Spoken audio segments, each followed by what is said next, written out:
5 choses qui font que les hommes ne vous choisissent pas vous pour du sérieux. Vous êtes mignonne, vous habillez bien, vous sentez bon. Vous avez même rencontré pas mal d'hommes avec qui il y avait un lien, un feeling, une connexion. Et à chaque fois, ce n'est pas vous que cet homme choisit. Parfois, il se met en couple avec la fille qu'il rencontre après vous. Mais en tout cas, passez des bons moments, il pourrait y avoir quelque chose, mais il n'y a pas de relation. Vous avez vécu ce scénario, cette déception, plusieurs fois. Plusieurs fois, vous sentiez que… Et vous ne comprenez pas. Vous ne comprenez pas parce que vous dites que même avec la fille avec qui il s'engage après, sur le papier, vous êtes mieux qu'elle. Alors pourquoi elle? Voyez, ça, c'est un gros problème. Je vais vous expliquer pourquoi, en toute franchise. J'espère que vous récompenserez ça avec un like et surtout en vous abonnant à la chaîne. Alors, la première chose, c'est que peut-être que vous avez parlé trop vite de votre vie sexuelle passée en pensant que ça faisait cool. Je sais qu'il y a beaucoup de femmes qui adorent dire « Ah mais avant je faisais des plans CUL et puis maintenant je me suis calmé, avant je faisais des GANG, BANG mais maintenant le samedi soir je regarde la série Netflix ». En gros le mec se dit « Avant c'était une petite folle et maintenant en fait elle fait la fille coincée avec moi ». Et en fait je sais que vous de votre côté vous voulez jouer la fille cool et vous voulez dire que maintenant vous êtes mariable en fait. Et en fait ça marche pas. D'accord, ça marche pas. Alors soit vous tombez sur un mec comme moi, un peu libertin, qui en a rien à cirer en fait de la vie sexuelle passée d'une femme, qui sélectionne pas sur ces critères-là en tout cas. Soit vous tombez sur un mec qui est un peu frustré, qui est un peu aigri ou qui est un peu à l'ancienne et qui se dit ouais, elle a fait trop de choses avant, je m'engage pas avec elle. Donc en fait, moi ce que je vous encourage à faire, c'est qu'il y a déjà des choses que vous devez garder pour vous. Si vous aimez aller en club libertin le samedi soir par exemple, c'est grand bien vous fasse, mais ne leur racontez pas au mec au premier rendez-vous, ne le racontez pas trop vite en tout cas. D'un autre côté, une fois que tu seras en couple avec lui depuis 1 an ou 2, il est possible que le mec se dise bon notre vie sexuelle elle commence à se calmer, qu'est-ce qu'on pourrait faire pour la pimenter? Il va te proposer de lui-même des choses comme le club libertin et là tu pourras dire ah bah oui tu vois. Mais c'est bien si ça vient de lui, c'est bien s'il a l'impression que tu es une fille cool et ouverte quand lui propose. Raconter que tu as fait des folies et pique-pendre avec d'autres gars avant lui et puis qu'avec lui tu joues la femme bien sous tout rapport, ça les énerve les mecs, ça marche pas. Tu vois, peut-être que au premier rendez-vous, tu disais au mec qu'avant tu faisais des folies, que tu adorais enchaîner les mecs, machin, même plusieurs à la fois, et qu'il a dit oui, ça me dérange pas, mais juste pour coucher avec toi. Tu vois, il y a plein de mecs qui jouent le mec ouvert d'esprit, pas parce qu'ils le sont vraiment, mais juste pour coucher avec la fille. Puis après ils se disent mais en fait elle, c'est bon, elle est foutue, et puis ils s'engagent pas, d'accord? Donc moi ce que je vous conseille, c'est qu'à moins que vous sentiez que le gars il est vraiment très ouvert d'esprit, mais réellement un peu libertin, réellement ce genre de choses, gardez tout passé sexuel flamboyant ou toute pratique un peu dépravée que vous avez pour plus tard. Il ne faut pas la garder non plus pour trop tard, d'accord? C'est-à-dire que sinon le mec va se dire mais en fait elle m'a menti. Il y a un moment peut-être où il faudra en parler, mais le bon moment pour en parler, c'est le moment où vous êtes en couple, vous êtes amoureux, amoureuse et votre vie sexuelle commence à baisser d'un cran. Ça arrive dans beaucoup de couples, la flamme commence à diminuer. C'est normal, on est bien ensemble, mais sexuellement, il n'y a plus la même excitation. C'est le moment où vous ne direz pas que vous avez fait des folies avec des tas de mecs, mais vous direz que vous êtes ouverte à faire ce genre de pratique. Et là, il sera hyper content d'être tombé sur une fille comme vous. Donc ça, c'est important de comprendre. Deuxième chose, vous avez communiqué que vous doutiez énormément de vous, que vous ne croyiez pas en vous. Encore, il y a beaucoup d'hommes, quand une femme commence à dire « mais non, je ne suis pas vraiment jolie, mais non, moi je suis pas assis, je n'ai pas fait tellement d'études ». Il y a des femmes qui doutent vraiment d'elles. Des fois, il y a des femmes, elles sont bien, hein, mais elles doutent d'elles parce qu'elles ont eu des vilaines histoires dans le passé, parce que des mecs leur ont fait du mal. Elles arrivent à un moment où elles ont une estime d'elles-mêmes assez basse. Et malheureusement, sauf faire un travail sur elles-mêmes pour remonter leur confiance en elles, parfois elles restent bloquées à ce stade-là. Et le problème, c'est que ça peut être mignon, une fille qui pleure, une fille qui n'a pas trop confiance en elle. En fait, au début, une fille qui n'a pas trop confiance en elle, on se dit que c'est facile de l'accoster, que c'est facile de la séduire, parce qu'elle a tellement envie de trouver quelqu'un, n'importe qui, tu vois, pour se rassurer. Mais après, on se dit, je sais parce que je suis déjà tombé sur des filles qui étaient pourtant, avec leur recul, mignonnes, qui étaient sympas, mais en fait, leur manque de confiance en elles comme ça, à un moment, j'ai plus trouvé ça touchant, j'ai trouvé ça lourd. Tu vois. Et ça, malheureusement, au début, tu peux même trouver ça touchant, en fait. Le mec, il te trouvait bien, et puis, en fait, le doute que tu as sur toi se met à être contagieux.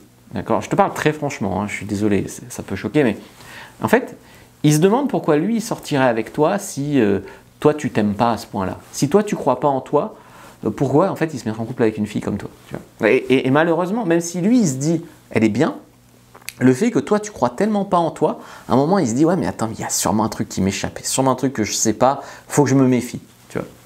Et en fait, par exemple, si tu commences à dire tous les mecs que j'ai eu m'ont trompé, tous les mecs m'ont quitté, largué, le mec se dit pas ah mais je vais être le seul qui va pas la tromper. Le mec se dit il y a une raison pour laquelle elle se fait tout le temps larguer, tromper. Et là il se dit je vais quand même pas être le mec qui reste avec cette fille que tous les autres mecs ont largué. Et ça malheureusement, le doute est vraiment contagieux. D'accord, je suis désolé. Hein. Donc vous, si vous êtes là, vous avez toujours peur de le perdre, vous prenez aucun risque dans la relation, vous dites oui à tout, vous le contredisez jamais, vous marchez sur des œufs, vous n'arrivez même pas à être vous-même, à faire ces petites blagues, à le taquiner, machin. Vous tolérez même peut-être parfois des comportements irrespectueux. Il vous traite mal, il est en retard, il vous parle mal, et vous êtes toujours là, toujours gentil avec lui. Et en fait, vous y voyez une injustice, parce que vous dites je donnais tout à ce mec et il m'a quitté quand même. Oui, mais en fait, c'est parce que tu doutes de toi, que tu compenses en donnant tout, et lui, il sent ça et ça lui fait pitié en fait, et il te quitte. Je suis désolé, hein, j'espère que vous n'êtes pas dans ce cas-là. Si vous y êtes, en tout cas, c'est urgent de le travailler.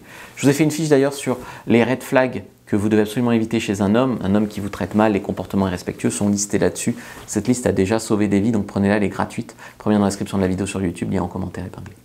Je continue avec le troisième scénario, c'est qu'à un moment, vous avez été dur ou méchante avec lui. En fait, en pensant bien faire, peut-être que vous pensiez le taquiner sur sa taille, sur son bidou, sur son PENIS, sur, je sais pas, sur son salaire. Il y a des sujets sensibles comme ça. Et vous pensiez qu'en fait, on vous a dit que pour séduire un homme, il fallait le challenger, machin truc. En partie, c'est vrai, mais pas comme ça en fait. Et là, en fait, il est vexé. Il est vexé à mort. Et lui, sur le moment, il va rien dire pour garder la face, tu vois, pour sauver la face. Vous allez lui faire une blague, il va dire très drôle. Et en fait, il va se vexer sur une remarque sexuelle, par exemple, sur une comparaison, sa taille, son bidou, son salaire, je sais pas quoi. Et ça fait qu'en fait, il garde de la rancœur contre toi. Je me souviens d'une fille chez qui j'étais allé. Et je me souviens d'elle parce que c'était une des premières filles que j'avais vues qui avait squirté. Voilà, bon, pour l'anecdote. Donc je couche avec elle et au moment où j'enlève mon caleçon, elle me dit « Ah mais en fait elle n'est pas énorme ». Elle me fait une remarque comme ça. Non, elle n'est pas énorme, elle est normale, tu vois. Mais elle me fait cette remarque-là. Moi je fais semblant de rien, je serre les dents, je couche avec elle, tout ça. Et puis après je pars, ça. Et puis après elle m'envoie des textos pour me revoir. J'ai jamais répondu. D'où elle se permet de faire ces réflexions-là et d'après espérer me revoir. Tu vois. Mais elle ne se rendait pas compte, je pense, avec le recul. Je pense qu'elle était en mode on va le taquiner un peu. Mais non, non. Ou alors, des fois, vous avez eu l'air d'une folle en appliquant des techniques débiles de silence radio ou de mettre des distances, de jouer la fille pas acquise, etc. Donc, par exemple, le mec fait un effort et vous récompensez pas cet effort. Vous jouez la fille pas acquise. Et donc, du coup, le mec se dit mais pourquoi je ferais des efforts pour elle, tu vois. Bref, en tout cas, vous avez fait quelque chose qui fait que le mec garde de la rancœur contre vous. Et ça, malheureusement, ça pardonne pas. Et oui, il ne s'engagera pas et premier moment, il vous brisera le cœur. Quatrième chose, peut-être qu'au lit, vous vous figez, vous faites l'étoile de mer. Alors, sur le moment, le mec est content de coucher avec une fille, donc il ne va pas forcément dire quoi que ce soit. On dit souvent d'ailleurs que le sexe, ça ne compte pas dans une relation si on s'aime. On dit parfois que la première fois, on peut s'améliorer, machin. En tout cas, au début, le mec, il est déjà content d'avoir une nana. Mais après, il se pose des questions. Il se dit, est-ce que toute ma vie, ça va être ça, l'étoile de mer, qui veut rien remettre en question? C'est de pire en pire, peut-être, il va dire. Et en fait, du coup, au bout d'un moment, il ne va pas s'engager avec vous. Il va se dire, c'est trop lourd à porter. Une prison sexuelle toute ma vie, vous voyez. Donc pour ça, il y a mon guide, le guide de la bonne amante, qui vous aidera à travailler là-dessus. Ou alors, cinquième axe, en tout cas que je vois, on pourra faire un tome 2 à cette vidéo, si vous voyez autre chose, et même les mecs qui regardent cette vidéo, si vous voyez autre chose, vous pouvez le mettre dans les commentaires. Vous avez polarisé sur quelque chose en pensant que tout le monde pense comme vous. La politique, la religion ou d'autres sujets sensibles. Par exemple, il y a beaucoup de femmes qui polarisent contre l'extrême droite. Elles vont à un rendez-vous, puis comme à la télé, c'est 100% contre l'extrême droite, elles pensent qu'elles peuvent balancer ça et puis que tout le monde est d'accord en fait. Mais en fait, il y a 48% je crois des gens qui ont voté pour Marine Le Pen au deuxième tour. Donc il y a 48% des gens qui ne sont pas d'accord. Donc en fait, quand tu balances ça au premier rendez-vous à un mec, tu as quand même 48% de chances qu'ils ne soient pas d'accord avec toi. Donc, bien sûr, ça filtre et ça te met avec que des gens qui pensent comme toi politiquement, bien sûr. Mais il y a des femmes qui ne se rendent pas compte que polariser sur des sujets comme ça, de nos jours, c'est une cause de rupture. Donc, tu ne peux pas être en couple avec une femme qui vote à extrême gauche si toi tu votes à extrême droite. Tu comprends que c'est pas possible. Vous allez vous prendre la tête tout le temps pour des broutilles. Vous n'avez juste pas la même vision de la vie. Mais il y a des femmes qui ne se rendent pas compte de ça. Et donc, en fait, sur le moment où tu as dit que tu allais à la dernière manif de Mélenchon, eh ben, il ne vous a pas dit le fond de sa pensée. Et quand vous étiez là, je buvais du champagne à la mort de Jean-Marie Le Pen, et lui, il était là, il sent une grosse incompatibilité. Mais même s'il n'est pas d'extrême droite, d'ailleurs, il est choqué qu'on puisse boire du champagne quand un papy inoffensif de 96 ans est mort. Et voilà. Mais voilà. Donc, il est choqué. Il ne te dira rien sur le moment, encore une fois, il ne te dira rien parce qu'il veut quand même t'embrasser, coucher avec toi. Mais après, il ne te rappellera pas, il ne s'engagera pas avec toi. Il dira valeurs profondes trop différentes.